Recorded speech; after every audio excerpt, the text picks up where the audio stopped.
தமிழக வெற்றிக் கழகத்தின் முக்கியமான எம்எல்ஏவை கொலை பண்ண முயற்சி பண்ணியிருக்காங்க திமுகவை சேர்ந்த ஒரு சில பேர். ஸோ அந்த முயற்சியில் ரொம்ப ஜஸ்ட்டில் மயிரிழையில் தப்பிச்சிருக்காரு தமிழக வெற்றிக் கழகம் முதல்வர் விஜய், அவருடைய முக்கியமான எம்எல்ஏ. முழுக்க அன்னைக்கு நான் தப்பிச்சதே பெரிய விஷயம். பதற வைக்கும் திடுக்கிடும் சிசிடிவி ஃபுட்டேஜ் காட்சிகள் என்ன திமுகவை சேர்ந்தவங்க எல்லாருமே மிரட்டுறாங்க அப்படின்னு இப்போ நம்ம தமிழ்நாட்டின் ஒரு முக்கியமான எம்எல்ஏ தன்னுடைய உயிர் பயத்தில் இப்போ ஒரு முக்கியமான வீடியோ ஒன்றையே அவர் வெளியிட்டிருக்காரு. ஸோ அப்படி என்னதான் நடந்துச்சு அப்படிங்கிற முழு விவரத்தையுமே இந்த வீடியோவில் பார்க்கலாம். அதனால் வீடியோவை ஸ்கிப் பண்ணிடாமல் பாருங்கள். அதாவது கடந்த 2-3 நாட்களாக நம்ம எல்லாருமே பார்த்துக்கிட்டு இருக்கோம், திமுகவை சேர்ந்தவங்க தமிழக வெற்றி கழகம் முக்கியமான எம்எல்ஏக்களை வாங்க நினைக்கிறாங்க, அதுக்கு ஒத்துக்காதவங்க ஒரு சில பேரை மிரட்டுறாங்க அப்படிங்கிறத நம்ம எல்லாருமே இதுக்கு முன்னாடி வந்த செய்திகளில் பார்த்துருந்தோம். ஆனால் இப்போ நேரடியாகவே பார்த்தீங்கன்னா தமிழக வெற்றி கழகம் முக்கியமான எம்எல்ஏ ஒரு பேட்டி, ஒரு வீடியோ ஒன்றையே வெளியிட்டிருக்காரு. அந்த வீடியோவில் நான் திமுகவுக்கு பக்கம் வரலைன்னா என்னை அழிக்க நினைக்கிறாங்க, எனக்கு ஆபத்து விளைவிக்கிறாங்க, ஒரு முறை அப்படி தான் எனக்கு ஆபத்து விளைவிச்சாங்க, நான் ஜஸ்ட்டில் தப்பிச்சிருக்கேன், அதற்கான ஆதாரமும் என்கிட்ட இருக்குது அப்படின்னு வெளிப்படையாக சொல்கிறாரு. ஸோ அவர் யார், அவர் என்னென்ன சொல்கிறாரு அப்படிங்கிற முழு வீடியோவை இங்கே நீங்களே பாருங்கள். அனைவருக்கும் வணக்கம். நான் சிறுவைகுண்ட சட்டமன்ற தமிழக வெற்றிகளை நான் கட் பண்ணேன். அனைவருக்கும் வணக்கம். தமிழக வெற்றி கழக சட்டமன்ற உறுப்பினராக இருக்கேன். தமிழக வெற்றி கழகத்தில் சிறுவைகுண்ட தொகுதியில் வேட்பாளர் தேர்ந்தெடுத்து நான் இன்றைக்கி சட்டமன்ற உறுப்பினராக இருக்கேன்.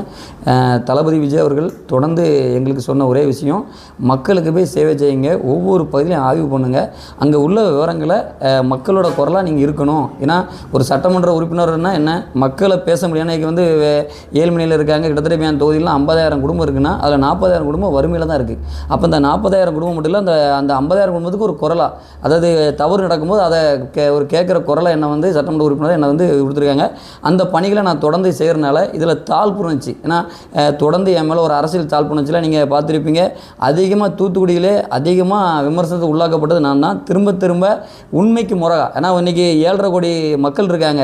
ஒரு எம்எல்ஏ மீது ஆதாரமற்ற குற்றச்சாட்டை சொல்கிறது இயல்பு. ஆனால் என்னை தனிப்பட்ட முறையில் என்னை பணியை வந்து செய்ய விடாமல் என்னை திரும்ப வந்து எதிர்ப்புகளின் ஒரு தவறான ஒரு இதையும் வந்து இது பண்ணுறாங்க. இது போக இல்லாமல் நிறைய நபர்கள் என்னை வந்து டேரெக்டாக நீ 30 கோடி தரேன், 50 கோடி தரேன், 100 தரேன், இல்லை அதையும் தாண்டி தரேன், நீங்கள் வந்து திமுக வந்துடுங்க, இல்லைனா உங்களை வந்து இப்படி தான் நாங்கள் பண்ணுவோம், இது தென் மாவட்ட அரசியல், கிட்டத்தட்ட தமிழ்நாடு ஃபுல்லாக 100 பணக்காரங்க இருக்காங்கன்னா அதில் 60% திருநெல்வேலி மாவட்டம் தூத்துக்குடி மாவட்டம் தான் இருக்காங்க. அதனால் தென் மாவட்ட அரசியலில் நீங்கள் வந்து கீழேருந்து ஒரு ஏழ்மணிலேருந்து வந்துட்டீங்க. ஏன்னா நான் இப்போ நான் படுற பாடு இந்த ஏழ்மணிலேருந்து வந்ததுனால தான். இன்றைக்கி அடிமட்டத்துலேருந்து நான் ஒரு எம்எல்ஏ ஆனதுனால என்னை வச்சு என்னென்ன பண்ணணுமோ அவ்வளோ கஷ்டத்தை உண்டாக்குறாங்க.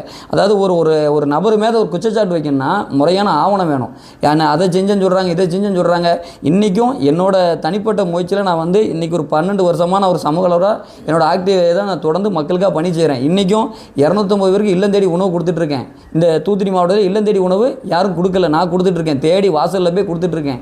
அதுபோக என் பதில் மனிதன் நிலைக்கணும், எல்லாரும் சமம் என்ற ஒரு விஷயத்தை உருவாக்க பெட்டி கூலிங் பாக்ஸ் வண்டி, ஒரு நபர் இறந்தா இதை நான் வந்து தொடர்ந்து பண்ணிகிட்டு இருக்கேன். அதுமாதிரி என் பதில் தண்ணி இல்லாத போகும்போது தண்ணியை 3 வண்டி கொடுத்து தண்ணியை நான் கொடுத்துட்ருக்கேன். இது போக ஆதரவு இல்லாதவங்களும் தான் ஏதாவது இறந்தாங்கன்னா யாரும் இல்லாமல் வந்து அவங்களை அடக்கம் பண்ணுறது, முழுக்க சோசியல் ஆக்டிவ் ஒர்க்கில் நான் பண்ணிகிட்ருக்கேன்.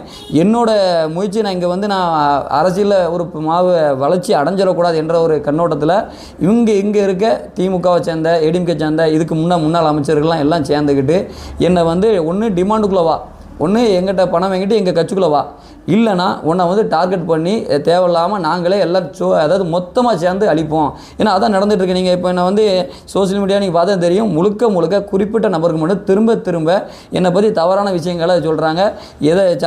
சந்தை எந்த ஒரு ஆய்வு நான் செஞ்சாலும் அந்த ஆய்வை எதிர்மறையான விமர்சனங்களோ தப்பானதை கொண்டு போயிட்டுருக்காங்க. நான் எதுக்கும் அஞ்ச போகிறதில்ல. ஏன்னா எனக்கு தளபதி விஜய் அவர் சொன்னது தான், மக்களுக்கு சேவை செய்ய சொல்லியிருக்காங்க. நான் தொடர்ந்து முன்னு போகிறேன். என்னோட நோக்கமே ஒன்று தான், நல்லது செய்கிறது. அதனால தான் இங்கே தமிழக வெற்றிகளை நான் பயணித்து இன்றைக்கி இந்த நல்லதை செஞ்சிட்ருக்கேன். இதில் வேறு 1,05,000 சம்பளம் வேறு எனக்கு தராங்க. நான் தொடர்ந்து என் மக்களுக்காக என்றைக்கும் உறுதுணையாக இருப்பேன். எந்த ஒரு விஷயத்துக்கும் பின்வாங்க மாட்டேன். அதேமாரி முழுக்க ஒவ்வொரு ஸ்கேம் இங்கே நிறைய இருக்குது. சிறுவைகுண்ட தொகுதியை பொறுத்தவரை 80% விவசாயம். ஆனால் இங்கே உள்ள எந்த குளமுமே கிட்டத்தட்ட இருக்கிற 100 குளம் இருக்குன்னா 100ல் 80 குளமும் கரையும் தெரியாது, முடிவும் தெரியாது. முழுக்க வியாபார நோக்கத்தை மட்டும்தான் தவறான அரசியல் சூழ்ச்சிகளை பண்ணிகிட்டு இருக்காங்க. இதெல்லாம் நான் வந்து ஒவ்வொன்றா எல்லாத்தையும் எடுக்கிறனால இதன் மூலமாக இங்கே வந்து அந்த வியாபார பணம் சம்பாதிக்கின்ற நோக்கத்தில் இருக்க சில நபர்களோட முகத்திரையில் கிழிக்கப்படும். இந்த லஞ்சம் இல்லாத ஒரு ஸ்ரீவைகுண்ட தொகுதியாக மாறும் என்ற நிலையை வந்து இவங்க பயந்து வந்து என்னை வந்து டார்கெட் பண்ணி இது பண்ணுறாங்க. நான் தொடர்ந்து அங்கே என்ன தான் எனக்கு இது பண்ணாலும் நான் தொடர்ந்து மக்கள் பணிக்கு இது பண்ணுவேன். அதேமாதிரி இந்த 30 கோடி கேட்ட விவரங்கள் அவங்க சம்மந்தப்பட்ட எல்லாமே என்கிட்ட வந்து ஆதார் இருக்குது. அதை நெல்லையை சேர்ந்த ஒரு தேட்டரு ஓனரும் அதுக்கு சம்மந்தப்பட்டு அடுத்து இந்த கரண்ட் முன்னாள் அமைச்சர் அனிதா ராஜனோட கூட இருக்க 4 பேர் பேசியிருக்காங்க. ஒரு ஆள் பேசல, 4 பேர் பேசியிருக்காங்க. எல்லாமே ரெக்கார்ட்மெட்டிக் ஆதார் இருக்குது. என்கிட்ட கால் பண்ணது, என் கூட இருக்கவங்கிட்ட பேசினது எல்லாத்தையும் ஃபோன் பண்ணி ஒன்று இங்கே வந்துரு, இல்லை நாங்கள் அழிச்சிருவோம், இந்த ஒரு டார்கெட்டில் தான் பண்ணுறாங்க. ஆனால் ஒரே ஒரு பிரச்சனை தான், நான் ஒரு அடிமட்டத்திலேருந்து ஒரு ஏழ்மை நிலையிலேருந்து இங்கே வந்ததுனால தான் என்ன இந்த டார்கெட் பண்ணுறாங்க. இதை வந்து கட்டாயம் நான் வந்து எதிர்கொள்வேன். ஏன்னா என்ன நடந்தாலும் சரி, நான் இந்த தொகுதியோட மண்ணின் மைந்தன். இந்த ஸ்ரீவைகுண்ட தொகுதியில் நான் கஷ்டப்பட்டு ஒவ்வொரு காலங்களில் பல ஆஃபீஸுக்கு நான் குறைகளை மக்களுக்கான பணிகளை செய்ய நான் அலைஞ்சிருக்கேன். எந்த இது நடக்கலை. ஆனால் இன்றைக்கி ஒரு சட்டமன்ற உறுப்பினராக என்னோட பயணத்தை நான் வேகமாக செஞ்சு, ஏன்னா எனக்கு வேலை கிடையாது, பிரச்சனையே இந்த ஒன்று தான். இப்போ மற்ற எம்எல்ஏ இருக்காங்கன்னா ஒரு சில தனிப்பட்ட இது இருக்கும். நான் காலையில் 10 to நைட்டு 12 மணி வரையும் நான் தொடர்ந்து என்னோட மக்கள் பணி ஒவ்வொரு ஊராக போய்ட்டு நான் என்னோட பணிகளை செய்கிறேன். ஒவ்வொரு தெருவாக ஒவ்வொரு வீடு வீடாக போய்ட்டு அங்கே உள்ள பிரச்சனையை நான் வந்து கேட்குறேன். இதெல்லாம் பார்த்தோன்னா அரசியல் சால்வ் சொல்லி இவனை வளர விட்டால் நமக்கு பெரிய இதாயிரும், இவன் எல்லா தவறையும் வெளியே கொண்டு வரான் என்ற இது எதிர்ப்பில் என்னை வந்து, ஏன்னா மக்கள் ஆதரவு முழுக்க எனக்கு ஸ்ரீவைகுண்டத்தில் முழுமையாக இருக்கிறதுனால என்னை வந்து டார்கெட் பண்ணி இது பண்ணுறாங்க. இதன் நிலையை உடைச்சி நான் என் தொகுதியில் ஒரு நல்ல இந்த ஸ்ரீவைகுண்டத்தோட தூத்துக்குடி மாவட்டத்திலே ஒரு தனிப்பட்ட ஒரு தொகுதியாக வளர்ச்சியை வந்து மேம்படுத்துவேன். இது மட்டும் இல்லாமல் தமிழ்நாட்டிலே இது ஒரு பெஸ்ட்டாக ஒரு தொகுதியாக கொண்டு வரக்கான முயற்சிகளை நான் வந்து எடுப்பேன். என்னுடைய தலையை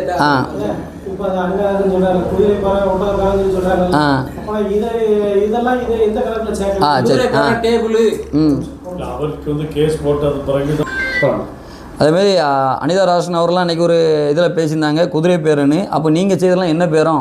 நீங்கள் வந்து வாய் முறையில் பொய்யா சொல்கிறீங்க. நான் எவிடன்ஸாக கொடுக்க முடியும். என்னோட எம்எல்ஏ கோட்ரஸ் ஆஃபீஸில் வந்து உட்காந்துருந்து நான் அன்றைக்கி வந்து மிரட்டி ஒன்று எப்பா நீ கீழேருந்து வந்தவன், நீ வந்து வண்டியில் போனால் உன்னை லாரியில் அடித்து தூக்கிடுவோம். அதேமாதிரி நடந்துச்சு. ஒரு 25 நாள் முன்னே எங்கள் எப்போது ஒன்றரை பக்கத்தில் என்னை எதிர்த்து ஒரு லாரி வருது. அந்த வண்டி வந்து நான் என்னடா எதிர்த்து எதிராக வரைஞ்சோம், நான் தான் வண்டி ஓட்டுறேன். ரைட் சைடு ரோட்டில் ஏறி என்னோட கார்லேருந்து நான் ரைட் சைடில் ஏறி தப்பிக்கிறேன். இதுதான் இன்றைக்கி நடந்தது. நான் என் வண்டியோட 25 நாள் கம்பெனியில் வந்து கிடந்திருக்கு. முழுக்க அன்றைக்கி நான் தப்பிச்சதே பெரிய விஷயம். நான் யதார்த்தமாக நடந்துச்சா இல்லை எனக்கு சரியா, இது வந்து முழுக்க எனக்கு வந்து நிறையா ஒரு தவறுகளை, அதாவது இந்த மக்கள் குறைகளை கையில் எடுக்கிறனால நிறைய எதிர்ப்பு கொண்டு வாங்க. அதுமாதிரி இவங்களோட டார்கெட் என்னென்னா, இந்த ஏலத்தை சொல்லி இவங்களை வந்து இங்கேருந்து மாற்றணும், இவங்களை வந்து இது பண்ணணும் அப்படின்னு ஒரு முயற்சியை பண்ணிகிட்டு இருக்காங்க. இதுக்கெல்லாம் நாங்கள் அஞ்ச போகிறதில்ல. எப்போவுமே தமிழக வெற்றிகளத்தோட தளபதி விஜயோட இதில் பயணத்தில் இருந்து மக்களுக்கான சேவை பண்ணுவோம். இங்கே உள்ள அத்தனை விஷயத்தையும் முறையான தவறான விஷயத்தை பூரா கையை வெளியெடுத்து முறையான விஷயங்களை முறைப்படி கொண்டு வர சொல்லுவோம். சம்மந்தப்பட்ட அதிகாரிகளை சொல்லி அதை வந்து யாருக்கும் இல்லாமல் ஒரு மக்கள் சேவையாக உருவாக்குறதுக்கு முயற்சி பண்ணுவோம்.